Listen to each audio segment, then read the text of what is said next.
Rev it up and welcome to Cars Yeah, show number 2180. Be prepared to be inspired. This is Cars Yeah, where you'll enjoy interviews with inspiring automotive enthusiasts. Mark Green is here to provide you with a fuel injection of automotive inspiration. So get in, sit down, buckle up, and get ready for a wild ride here on Cars Yeah.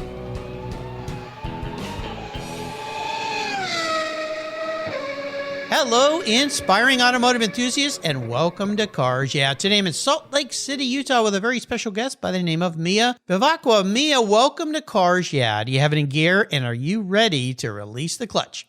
I'm actually in my Prius with an ECVT, but I've got ready mode illuminated on the dash and the gear selector and drive. All right, we'll have some fun. Now, the great thing about having me on the phone here, listeners, is if we break down, I have no worries because she can fix anything. So that's something really cool, and I'll explain that in her introduction. But before I give you a proper introduction, Mia, what's one little thing that maybe people don't know about Mia Vivaca? Well, this kind of relates to what we're going to talk about today anyhow, but I've owned around 50 cars, and I would say about a dozen of those have been J-bodies, which is the platform that includes Cavaliers, Sunbirds, Skyhawks, and Cimarrons. Mm-hmm. I got into J-bodies from the 80s and early 90s because the Z24 Cavalier was like the kid brother to the Z28 Camaro that I couldn't afford as a teenager. So, I still like those cars to this day. So, yeah. Wow. That's a great thing about the car world. We all have our loves for different varieties of cars and vehicles, but I think you're first there with that group of cars. So yeah, I like quirky stuff. So. Very cool. Let me give you a proper introduction. Mia Vivaca is the chief mechanic and technical writer at CarParts.com. CarParts has been in business for over 25 years and is your best online source for finding the right car parts faster and easier. With over 17 years of industry experience, she is an automotive subject matter expert, holding a bachelor's degree in advanced automotive systems, as well as an impressive list of automotive service excellence, the ASE certifications. And they include, get ready, Master Automobile Technician, Master Medium Heavy Duty Technician, L1 Advanced Engine Performance Specialist, L2 Electronic Diesel Engine Diagnostic Specialist, L3 Light Duty Hybrid Electric Vehicle Specialist. Man, you know a lot of things. Throughout her career, Mia has applied her skills toward automotive failure analysis, inspections, consulting, diagnostic software development, and of course, writing. We'll learn a lot more about Mia and cars and vehicles and some cool things that CarParts.com is doing for us. But first, a word from our sponsors. They put the fuel in the tank here, so buckle up, get ready, we'll be right back.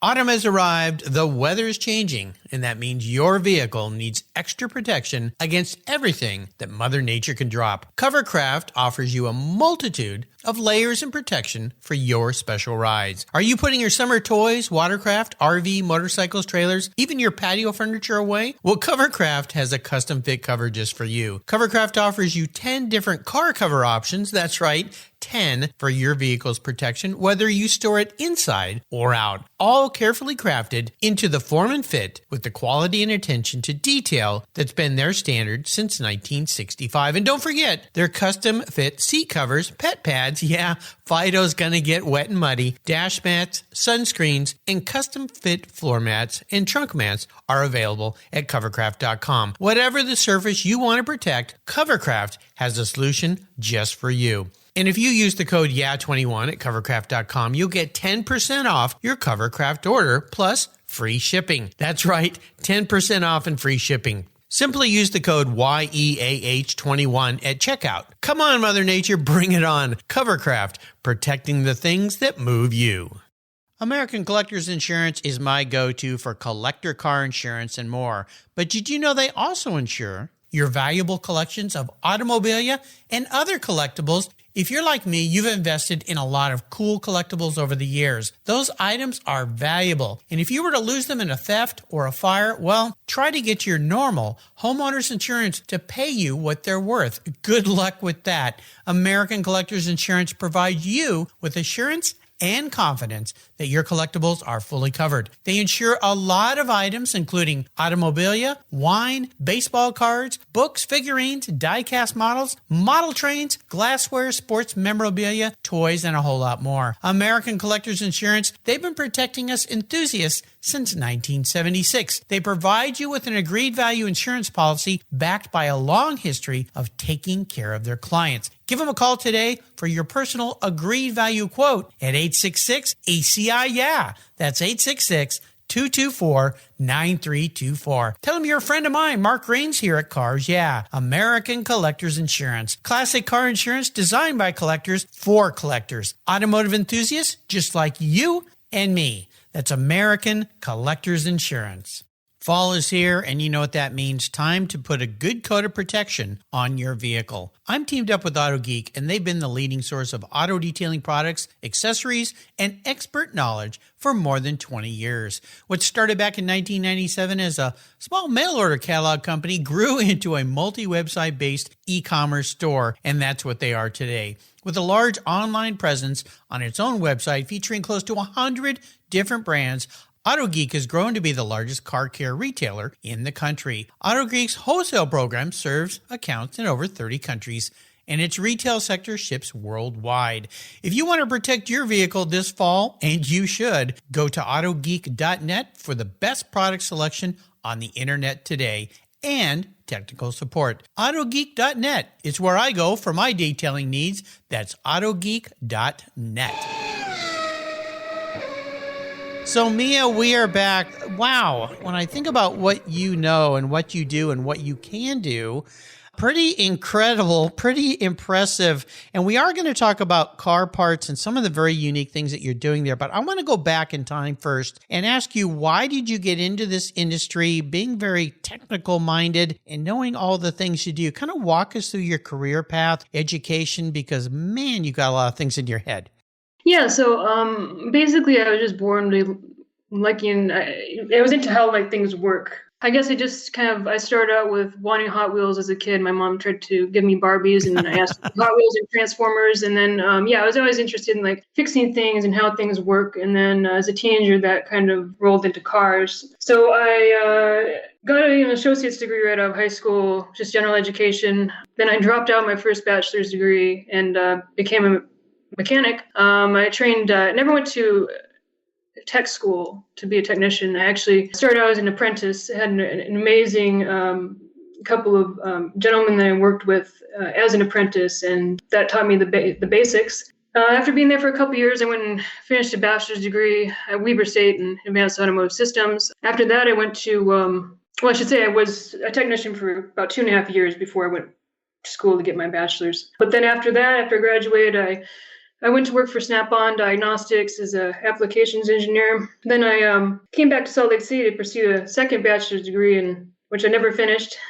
But that kind of in the time that I was working on that second degree, I started doing writing and then doing failure analysis inspections, and then that snowballed into what I'm doing today. So done a lot of different things over the years, and it's been really interesting and an exciting journey along the way. Yeah, no kidding. Holy cow. This is incredible. Well, carparts.com, I wanted to talk about a couple things today because this is very pertinent what's going on in the world. And one of the things, many things that you guys do there at carparts.com is to allow those of us who need parts to find them fast and easy and affordable rates. And you have what's called a Do It For Me initiative, which is a very interesting thing. And I want you to talk a little bit more about it because this takes you guys beyond just being a place to go and get a part. You've taken it a few steps further. So can you walk us through what's going on with the Do It For Me initiative? Yeah, so of course, if you're a DIYer, you can do the job yourself. That's usually the most cost-effective way. But of course, there's some jobs that are tougher than others. I mean, some jobs are just not really DIY possible unless you have a whole lot of equipment, experience, etc. So for those who don't DIY or don't do DIY to some degree, carparts.com recently launched a new service. It's Get It Installed on select parts, offering customers the option to book installation at trusted shops with pre-negotiated labor pricing that won't change at the shop. So you know what you're getting. You're getting one of our pre-vetted installers. So yeah, this is really cool. my wife and I tend to keep cars a long time. And we have two cars right now in our garage. I just sold a 35-year-old car. It was more of a collector fun car, but the two cars in our garage, one is a 18-year-old BMW X5. The other's a 17-year-old E46 M3. And, I like to pay cash for cars and keep them. And one of the things that's happening on my wife's car, because it's got close to 170,000 miles on it, is things are starting to just wear out. And the car has been stellar. I mean, it's been, one of the best cars I've ever had. But things are starting to wear out. And in the last year, specifically, a few things have worn out. And you take it, I like taking it to my dealer. They treat me really well. I bought 9 cars from them. And it costs a little bit more than a local shop. But I know they're going to do a really good job, and I trust them. But finding parts, oh my gosh, they'll call and say, I'm sorry, we can't get that part right now. And I'll tell you, one of the last things that happened was a compressor, air conditioning compressor. Of course, it went out on the hottest day of the year. That's when they do it, right? And they couldn't find the original BMW part, but they sent me to your website, and you guys had a part, and we're able to get it and have it installed, which was cool. Now, I don't have the skill set you have to do things myself, but to be able to direct somebody like me to the right shop that's close by, this is really neat. How long has this been going on? How long have you been doing this? We just launched this recently, so this is a new initiative for us. And you have a great rapport with your dealer, which is awesome. But there are some people, they don't know who to turn to. They don't know what shops they can trust. And I think this will really help those people find a quality shop. Oh, yeah. This is a big problem. Now, the other thing is supply chain issues, getting parts, and inflation. That's an ugly word right now, because I don't think there's nothing it isn't affecting. So what are some of the ways that you guys have tried to help those of us who need car parts? Because if we're not going to, and that's the other thing. I mean, I'd love to go out and buy a new car, but good luck trying to find one, right? I mean, dealers don't have them. If they do, they're marking them up. So now is not the time to buy a new car unless you don't care about spending a lot of money. What are some of the things that carparts.com is doing to help those of us get through this very challenging time? Yeah, like you said, inflation is having a drastic impact on not only the cost of vehicles, but also the cost of getting them repaired at auto shops. So shopping on sites like carparts.com will save you the most on the actual parts purchase. And we source parts directly from suppliers and stock our inventory, so it allows us to pass the cost savings along to the customer. And then, like I said, we're here for both the DIYer and we're really trying to also reach out to the do-it-for-me customers with our new programs. Yeah, it's just a tough time all around. And one of the interesting things that I learned, like I have both an independent shop that's worked on some of my older cars, older Porsches and collectible cars. And like I said, I like taking the newer cars a new car for me is 15 plus years old. But one of the things that I learned with dealers sometimes, and even shops, is they like to buy car parts from specific places. But if you have a great shop, they'll allow you to bring a part in, or you can direct them where to buy a part. Maybe the warranties are different a little bit. How do you guys deal with that? If I buy a part directly from you, are parts warranted? Does it depend on the part? How can I feel comfortable buying a part from your company?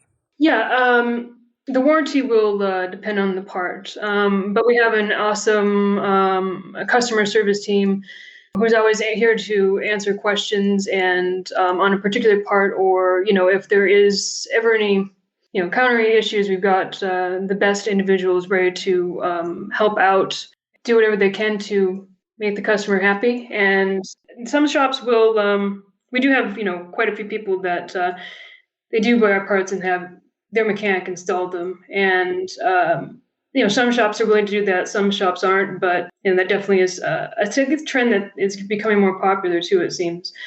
So we definitely do have that client base. Yeah, well, anything you can do to get the part, that seems to be the problem these days. Because, when you have a part fail and then you got to go, well, we might not, like we had another part in our car fail last year, and it was something simple. It was the seat heater. But she likes to have her warm seat, And they said, well, we're sorry, but that part's got to come from BMW, and it could take months to get it. And it did take a long time to get it. We just had to kind of wait because of the kind of part it was. There wasn't an option for us because it included the whole seat cover and everything. Try to find a seat bottom for an 18-year-old car. But let's go back to you. Your role there at carparts.com. How do you support the business? What do you do to help support the business so that consumers can feel good about their purchase? Yeah, so as you mentioned, I'm the chief mechanic and technical writer. So I work on the marketing team, providing a wide range of expertise regarding all areas of automotive technology.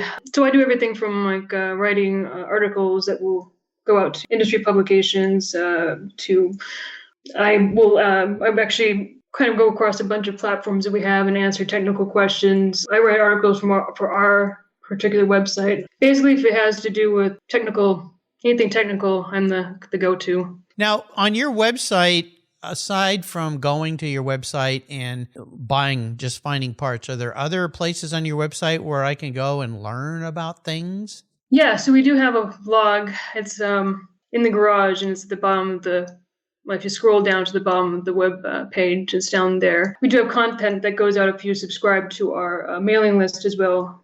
Different articles will come to your inbox.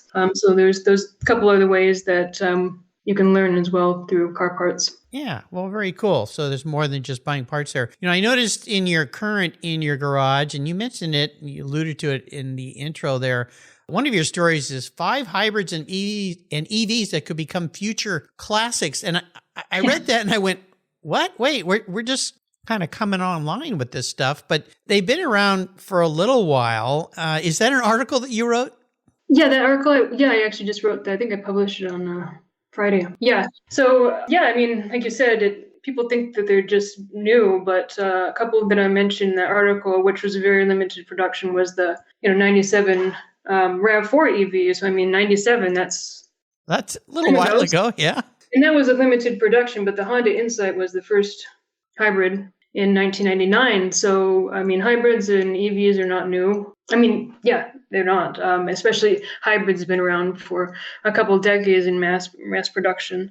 So that was my idea of that article. And I kind of see the Insight's definitely gaining some attention, and kind of the collectors are taking the second look at it because it's so unique looking. Well, and then, the Tesla Roadster, as I mentioned in that article, it's now been selling there's examples that have sold for more than double MSRP, the original MSRP. So I think there's going to be, especially kind of the next generation of collectors, they're going to possibly think back fondly on those vehicles and remember them when they were new and stuff. So next generation of collectors, I think that EVs will have their own place, hybrids and EVs in the collector car market.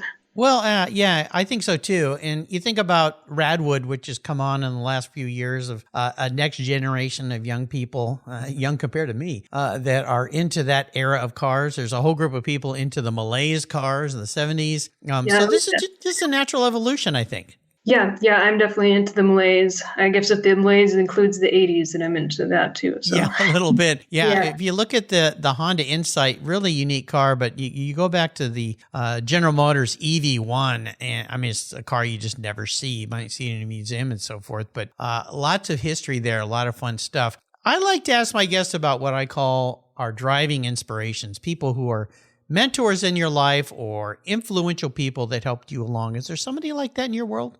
Yeah, I mean, without a doubt, I would say my parents would be the most influential people in my life. Neither of them is knowledgeable about cars, and my dad's a retired lawyer, but they always gave me the love and support to pursue my dreams. And then also, as I mentioned, I never went to trade school to become a technician. I learned the basics in an apprentice and an independent shop, and the two gentlemen I trained under, Greg and Bill, I pretty much owe the foundation of my career to them. So those would be the 4 people that I would thank the most. One of the things, being a woman in the field that you're in is changing. Used to be very, very rare that you would see somebody in your position that's a female, just because it just wasn't happening. But I've interviewed hundreds of women in the automotive sector, and it's a growing sector. And 2 of my key, and they're not really sponsors, but I promote them here, is helping them is Tech Force Foundation and RPM Foundation, who are helping young people get into this field. If you were going to advise, and not specifically just young women, but young women too, but young people that want to get into this field, how would you advise them to go about it? I guess to get into the industry, like I said, you don't necessarily have to go to a trade school or a tech school, though that does help. I think I got pretty lucky being taken on as apprentice. I kind of just learned in my driveway with the Chilton manuals from Yeah. back in the day before you had YouTube. And so I think I got lucky. But I guess one piece of advice I would give is to, if you're interested in getting into the automotive industry, is to think outside of the box. So if you love cars, there's a lot of other paths you can take besides being a technician or a service advisor. If you don't want to go that route,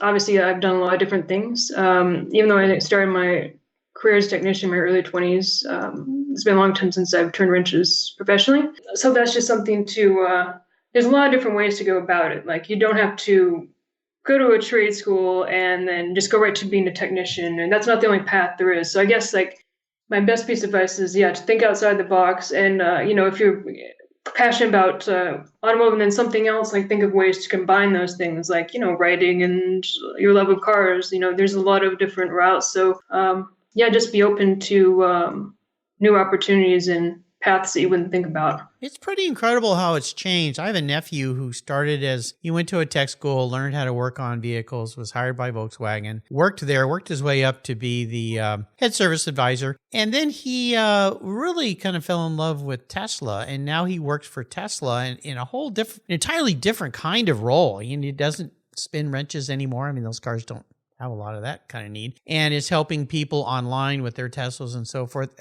And he said, I would never thought that my career would go down this path to where I'm on the phone or online with people. They're connecting their cars. I'm helping them fix their cars, training other people, working on that. I have another guest who's been on the show that he and his wife bought a Tesla. We're kind of intimidated by it, and they've created a company called Driven, where they're helping people learn how to utilize all the technology in AVs, because they can be a bit overwhelming for normal folks to get in the car and realize there's all these modes and settings, and it's kind of scary. The car drives itself. It's pretty amazing world. Did you ever think when you got into this you'd ever see what's going on right now? No, I mean, I think when I was a mechanic, the first Priuses were just starting to come out. I guess the second generation Prius. So, but yeah, I remember those coming in thinking those were so wild, and all I did was change oil on them. Yeah, I didn't. I think I kind of like, not back then, but I think I would say over a decade ago, I saw this was where we were headed. But when the first Priuses, I first encountered Priuses and stuff, I didn't never thought we would get to where we are now. But I think it's really exciting, and it's a renaissance. Yeah, it's making my career kind of. Yeah, it gives me something new to learn all the time, and everything is changing, and it makes my career a lot more fun. So yeah, it's moving fast. We'll take another short break. We come back. I want to talk a little bit about maybe a challenge you faced that you learned a lot from that turned out being positive. So keep that in mind, and we'll be right back. All right. If you're listening to this program, there's a pretty good chance you believe what I believe, that the collector vehicles we love are more than just a means of getting from one place to the other. They're a part of our culture, our identity, and as a people, they bring us together at vintage races, classic car auctions, and 1,000-mile rallies. That's why I support the RPM Foundation, which exists to ensure that the critical skills necessary to preserve and restore these important vehicles aren't lost to time. RPM stands for Restoration, Preservation, and Mentorship, and their goal is to inspire the next generation of vehicle restoration professionals through its outreach programs. And they include Shop Hop, Off to the Races, the RPM Future Class, and many others. These programs engage talented young people across the country and connect them with mentors and a variety of opportunities in the industry. For more information on how the RPM Foundation is driving the future of collector vehicles skilled trade, visit rpm.foundation today. You've heard me talk about Linkage Magazine, well, for a couple of years now. It's an incredible publication that's geared for the automotive life. It's full of experiences, opinions, and values. And it's published by a friend of mine and a past guest here on Cars Yeah, Donald Osborne. Well, Linkage Magazine is growing in 2023, and you'll be getting 6 issues instead of 4. And there's a great deal I've got for you here. If you go to linkagemag.com and click on the Renew button, if you're already a subscriber, and use the promo code RENEW6 for 1 year, or RENEW12 for 2 years, you'll get those additional copies for this year's price. Plus, you get a cool hat. That's right, you're going to get 2 more issues every year, Linkage Magazine, starting in the new year. But you got to do this by December 31st, 2022 to get the special deal. So go to linkagemag.com today and subscribe or resubscribe like I'm going to do. Linkage, it's a wonderful magazine and it's something should be on your desk.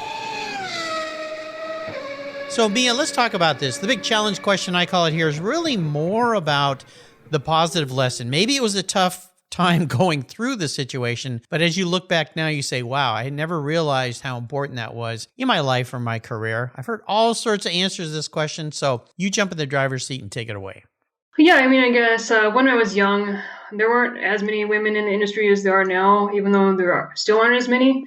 So, I started out as a lube technician, and I had to get over the anxiety of feeling like all eyes were on me, because I was the only woman. So in my career, just the early years were the hardest part, but I stuck with it thanks to the support of my family. And now I'm at the point where I don't view myself as a female subject matter expert, but rather just a subject matter expert with no relationship to my gender identity. So, I've come a long way, but I think we've come a long way as an industry too, where the gender is not as much of a big deal anymore. So that's really. My listeners know this. My wife studied engineering in school. When she graduated with an engineering degree, there was only 2 women in the college, and it was a big school, at University of California, San Diego. And she went in to become a civil engineer. And in her office, she had to overcome all sorts of, let's just say, crap that she had to deal with men and the way they treated her. And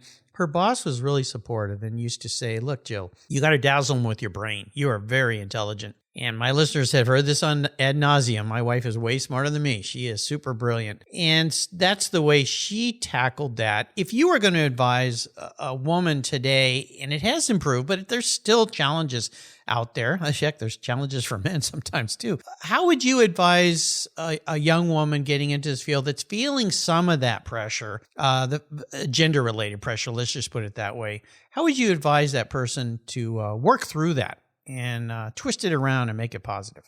I think for one, seek out female mentors. So if you can, find someone who's in the industry that can give you some support. And then with anything in life, I guess you just have to, kind of believe in yourself and know that you can get through it. Like when I did start out as a mechanic, there was this one point that this customer, she said, I don't want her working on the car. I want the real mechanic, which was my. Oh my gosh. And a woman said that? Yeah, it was a woman. Oh my gosh. Wow. Yeah. So, I mean, sexism can come from of course. Either. Yeah. But, I mean, I could have just said, well, this is it. Like, I'm giving up. Like, I can't do this anymore. That really, breaks my heart. But I guess you just have to think that's one experience. Tomorrow is a different day, and work past those challenges on a day-by-day basis. Wow. Incredible. Well, stellar conviction, and I'm glad you stuck with it, and it's tremendous. So that's very, very cool. Now, I like to talk about special vehicles. You alluded to some very unique cars that you really are in love with at the beginning of our talk here today. Is there one special vehicle that really stands out in your life? And if so, tell us the story about that ride. I guess it's probably 2. So my currently daily driver is a 2005 Prius that I got for $1,000, not running. Had a bad battery pack. I took the battery pack apart and replaced the bad modules with some used ones that cost $60. 6 months later, it's still running fine. It's perfect. All the modules are equally balanced. So that one was fun. And then my Prius before that, I got for $500. That one actually bought before the EV craze. So I had just taken some training courses for safety courses and stuff, but I didn't know a whole lot. So I bought that one to learn on. I ended up replacing the motors and the inverter on the floor of my single car garage that I had at the time. And I got that one running, drove that for several years. So those 2 were kind of, I still like my internal combustion only vehicles, but, I'm kind of moving more into, I also have an Escape hybrid that I drive fixed up as well. So I'm kind of more into tinkering with the hybrids and EVs now because it's something new. So yeah, that's kind of. Knowing the technical side of vehicles like you do, Mia, I want to ask you this question because sadly, like so many things, the onset of EV vehicles has become a big political hot button. And I want to remove that for a moment and ask your opinion on anyone who's concerned or like thinking, well, gosh, EV sounds kind of good, makes sense for the way I drive and use vehicles, but I'm just not so sure. This is like new, and I read things online that it's going to blow up and catch on fire and all these crazy things. Or how would you help someone overcome that and think that maybe this might work for them? I'm not trying to get you to just promote EVs, but I think you know where I'm going with this. For those of us that don't have one and we're kind of thinking about it, but we're not really sure, and which way should we go? And again, removing all the politics aside, because that just muddles everything up. How would you advise somebody to think about an EV vehicle as something in their future? Yeah, I mean, right now there are some hurdles for EVs, especially for certain individuals. So the infrastructure, of course, it's improving all the time, and there's a lot of initiatives in place to grow that. But there's still people that say live in apartments and they can't put a charger in their house. So then they've got to go to a charging station, but that is going to all improve with time. So I guess right now, for someone who's interested in EV, reliability wise and safety wise, they're on par, if not better than internal combustion only vehicles. But you have to, right now it's kind of the individual has to look at their personal lifestyle and say, do I have a garage that I can put this charger in for now? Or do I have access to enough DC fast chargers around me? So right now it's kind of like a case by case basis. If an EV will work, a pure EV will work for your lifestyle. But I think all those hurdles will be addressed in the future, but that's where we're at now. But yeah, reliability wise, I mean, there's less parts. The batteries do not degrade. I mean, there's probably some exceptions. The first generation Nissan Leaf didn't have a good battery and stuff like that. But for the most part, the batteries don't degrade nearly as fast as people think they do. I mean, my Escape Hybrid is 2008. I have 220,000 miles on that vehicle with the original battery. Wow. And it's a nickel metal hydride. The Tesla batteries, lithium ion, from everything I've read, they really last an amazing amount of time. So, Yeah. And I guess I would say for those who aren't ready for a pure EV, like they don't have a place to put a charger, they don't have access to a nearby public charger, a hybrid's a great way to go. That's what I have right now. And with the hybrid, there's, no compromise as far as range anxiety and those kinds of things. Of course, then you do have the added complexity of having the gas engine too. So you've got the regular maintenance that you would have on a gas-powered vehicle, oil changes and spark plugs and stuff. But hybrids are a great way to get your feet wet with EV technology. Save some gas in the process. So I'm going to be your car psychologist here, crawling into your head a little bit here, Mia. If you were manifest, reincarnated as a vehicle, not what you want to be, but how you perceive the lady in the mirror, what would you be? But more importantly, why? Well, we talked about the first generation Insight. I think I would be a first generation Insight because underneath I'm pretty nerdy. Like I'm into everything like STEM, like science, technology, engineering, and math. And I feel like that Insight reflects that type of nerdiness. It just looks nerdy. So. Nice answer. Yeah, I kind of get that. I have a good friend whose daughter works as an engineer, and she's worked for Tesla and other big companies. And it's so funny because listening to you speak, you're just like her. It's really funny. And I got to spend some time with her, with my friend during Car Week, and talk to her a little bit about her job and her current job. She's a contract worker that gets hired by all sorts of different automotive companies to work with them, and just her passion. And she gets so excited talking about the mechanics and engineering and mathematics and all this stuff. So you two should meet. So let's talk about a great book. Is there a great book you'd like to recommend to our listeners? Well, I guess I read a ton of books and periodicals. It's hard to choose. Like right now, I'm just started reading The Biggest Ideas in the Universe by Sean Carroll, which is physics and stuff. So there goes the nerddiness, I guess, again. But I guess for a young person looking into getting the auto industry, I would recommend purchasing the ASE A-Series collection of study guides if you're looking to learn about how cars work, and reading those from cover to cover. I read those and each one of those study guides tons of times when I first started out. And then I would go out there and break my cars and read the manuals and stuff. But that's how I got started, reading those books, and I didn't take any formal courses. So those are really awesome. And then I guess for young people, also pick up a book or two on personal finance, since that's something they don't teach you in school. I know. Yeah. Well, you wonder why. I got my own thoughts on that, but yeah, learn about personal finance for sure. So I'm going to enable you. I'm going to pay for it. So this makes it easy to go on the ultimate drive. I'm going to buy you any car in the world. You could take it anywhere in the world, and you could take anybody with you, even somebody who's no longer with us, somebody from the past, somebody who's deceased. Interesting idea. What does the ultimate drive look like for a nerd? I'll call you a nerd with all love and affection, a nerd like you. I guess I would take my family and my dog, because no one else is more important to me than them. We'd probably be traveling in Lucid Air, and I would drive. Of course, we'd probably be talking about how cool the air is and all the exciting changes that are on the horizon for the automotive industry. Oh, cool. A little nice cross-country trip. Yeah, pretty spectacular vehicles. Well, this has been a really interesting talk, and I can't thank you enough for spending some time with me today and sharing your world. Carparts.com, I'd encourage you listeners, like I did, check them out if you need to get some car parts, even if you're not that great at turning a wrench like me, but you want to have the best parts and keep your car up to date. Carparts.com, very easy to find online, easy to use. And you know what? They always seem to have exactly what you want, which is pretty rare these days. Try ordering a pizza. Oh, sorry, we're out of pickles or whatever. Yeah, pickles. I like pickles on a pizza. Oh, if you were going to leave us with some parting words of wisdom or inspiration, Mia, or a success quote or a mantra, what would it be? I guess to stay passionate and stay curious. The automotive industry and many other aspects of life are continuously changing. You have to be a lifelong learner to stay up to date. Yeah, you definitely are a lifelong learner. And I want to do a shout out thank you to our friend Christina Piersante at 5WPR for introducing me to Mia. Christina, thank you very much. I really appreciate it. Mia, thanks for being so generous today with your time and your expertise and sharing your world with our listeners. Boy, the world's changing fast. Until you and I talk again, I'll see you probably in an EV down the road. Yeah, thank you so much, Mark. I appreciate you having me. You're welcome. This was fun. Thank you so much for joining us on today's ride here at Cars Yeah. Drive on over to carsyeah.com to find show notes and inspiring automotive fun.